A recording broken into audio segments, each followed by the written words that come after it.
بسم الله الرحمن الرحيم.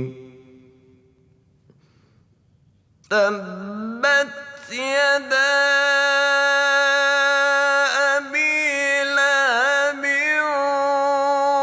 وتب ما